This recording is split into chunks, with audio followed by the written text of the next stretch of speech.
25তম ক্লাসে এসে তোমাদের অনেকের উপলব্ধি, জীবনে যখন আমি ইংরেজি শিখতে পারিনি তখনই হয়তোবা এই ক্লাসগুলো আমার করা। আমি যতটুকু শিখেছি আমার সারা জীবনের প্রাপ্তি মিলিয়েও এতটুকু হবে না। স্কুল, কলেজ কিংবা যেখানে শিখেছি কিনা, ইংরেজি শেখাটা ছিল আমার কাছে ভয়ের, কিন্তু এখন হচ্ছে একেবারে পানির মতো। তাহলে দেরি কেন? পরবর্তী ক্লাসগুলোর সঙ্গে থাকতে চ্যানেলটি অবশ্যই সাবস্ক্রাইব করবে। আজকে যেটি শিখবো সেটা হচ্ছে ঘুমানো। আমরা সকলেই ঘুমাই। যে ঘুমানো অর্থে যে ভার্বটিকে আমরা ব্যবহার করি সেটা হচ্ছে স্লিপ। যে স্লিপ আমরা ব্যবহার করি, যে স্লিপ অর্থ হচ্ছে ঘুমানো, এটা হচ্ছে ভি1। ভি2 হচ্ছে আমাদের স্লেপ্ট, যে এটার actual pronunciation is a slap, sleep, slap, slapped, এবং ভি3 হচ্ছে স্ল্যাপ্ট। এখন এটা হচ্ছে তোমাদেরকে অবশ্যই মুখস্থ করে ফেলতে হবে। আমরা কিন্তু বলি স্লিপ, স্লিপড, আমরা কিন্তু এভাবে বলি, যে বাংলাদেশিরা বলে স্লিপ, স্লিপড, আমরা কিন্তু এভাবে বলি, বাট এটার অ্যাকচুয়াল প্রোনাউন্সিয়েশন ইজ স্ল্যাপ্ট। এটা অবশ্যই মাথায় রাখবে, এবং এই তিনটি ফর্ম অর্থাৎ একটি ভার্বের তিনটি ফর্ম অবশ্যই মাথায় রাখবে। শুধুমাত্র প্রবেশ করেছি 25তম ক্লাসে, তার মধ্যেই কত কিনা শিখেছি, কত কিনা জেনেছি আমরা, এবং পরবর্তী ক্লাসগুলোতে যদি থাকো কত কিনা শিখতে পারবে ইনশাআল্লাহ। এই অরণ্য যাত্রায় তোমার জন্যই উৎসর্গ করা। যদি তুমি স্পোকেন ইংলিশ এবং ফ্রি হ্যান্ড রাইটিং শিখতে চাও, তোমার জন্যই এই ক্লাসগুলো। হয়তোবা দীর্ঘ প্রসেস, কিন্তু একদিনে তো আর সব পারবে না। পারতে হলে লেগে থাকতে হবে, আর লেগে থাকলেই তুমি জয়ী হবে। সফল মানুষ তখনই হয় যখন পরিশ্রম করা অনবরত চালিয়ে যায়। কোনো একদিনের আড়ম্বর প্রচেষ্টার ফলে তুমি শিখে যেতে পারবে না। তোমাকে লেগে থাকতে হবে দিনের পর দিন, পরিশ্রম করতে হবে বছরের পর বছর। ইংরেজি শেখার এই যাত্রায় শুধুমাত্র এই ক্লাসগুলো শেষ করো, দেখো কতটা আত্মবিশ্বাস নিয়ে তুমি ইংরেজিতে কথা বলতে পারো এবং ফ্রি হ্যান্ড রাইটিং লিখতে পারো। লক্ষ্য করো যে স্লিপ, স্লিপ অর্থ হচ্ছে আমাদের ঘুমানো। স্লিপ অর্থ কি? স্লিপ অর্থ হচ্ছে আমাদের ঘুমানো। এখন প্রেজেন্ট ফর্মে যেটা ব্যবহার করি, আই স্লিপ, আমি ঘুমাই অ্যাট 10 PM, যে আমি 10টায় ঘুমাই বা রাত 10টায় ঘুমাই।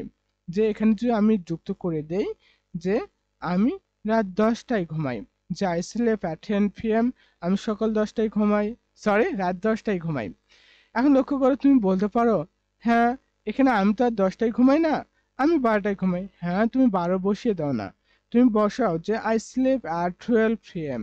অনেকে আবার বলে আমি তো, আবার তখন হচ্ছে আমি 10টা 11টা না, আমি তো সারা রাতে জাগি। বাবা, যদি জেগে থাকো তোমাকে আর বলতে হবে না তাহলে। এখন লক্ষ্য করো যে তোমার এখন কাজটা আমি কি দিচ্ছি। 25তম ক্লাসে এসে তোমাকে আমি শিখিয়েছি, এর পূর্ব আমি শিখেছি এইভাবে যে আই স্লিপ অ্যাট 10 PM।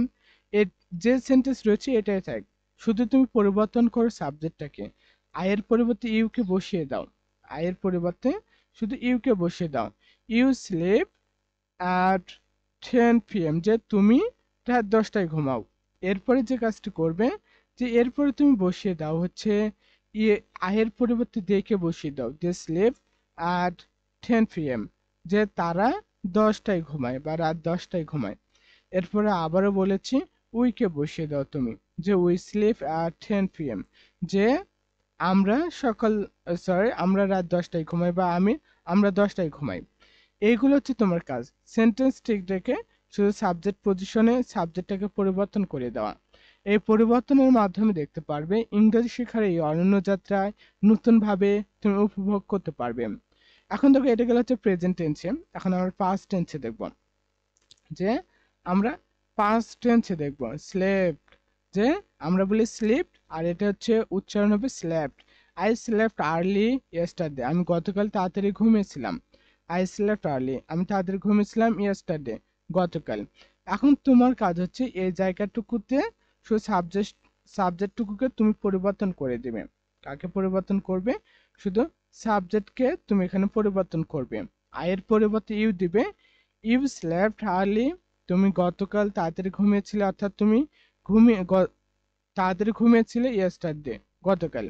এরপর দেখো এখানে হচ্ছে আয়ের পরিবর্তে আবার তুমি যেটাকে ব্যবহার করতে পারো সেটা হচ্ছে দে কে ব্যবহার করবে, যে দে স্লেপ্ট আর্লি ইয়েস্টারডে, যে তারা গতকাল তাড়াতাড়ি ঘুমিয়েছিল।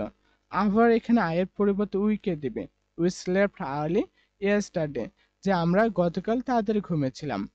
এরপর লক্ষ্য করো, এরপরে ভি3 তে আমরা যেটি ব্যবহার করব সেটা হচ্ছে I have slept for 8 hours, যে আমি 8 ঘন্টা ঘুমিয়েছি। অনেকে তো বলতে পারে হ্যাঁ, জাস্ট এটাকে কি করব, আমরা একটু মডিফাই করে সাবজেক্টটুকুকে চেঞ্জ করে দেব। একটি করে সেন্টেন্স আর কতই শিখবো, 1 থেকে 20তম ক্লাস পর্যন্ত তো শুধু একটি করে সেন্টেন্সই শিখেছি। এখন না একটু বেশি করে শিখি, তাহলেই তো হয়ে যাবে। I have slept for 8 hours, যে আমি 8 ঘন্টা ঘুমিয়েছি। এখন বলতে পারো ইউ কে আনো, you have slept for 8 hours, তুমি 8 ঘন্টা ঘুমিয়েছো। এরপর দেখো, এরপরে হচ্ছে আহ, আমরা যেটা বলবো সেটা হচ্ছে দে কে বসিয়ে দেবো, আয়ের পরিবর্তে দে কে বসিয়ে দেবো। They have slept for 8 hours, যে তারা 8 ঘন্টা ঘুমিয়েছে।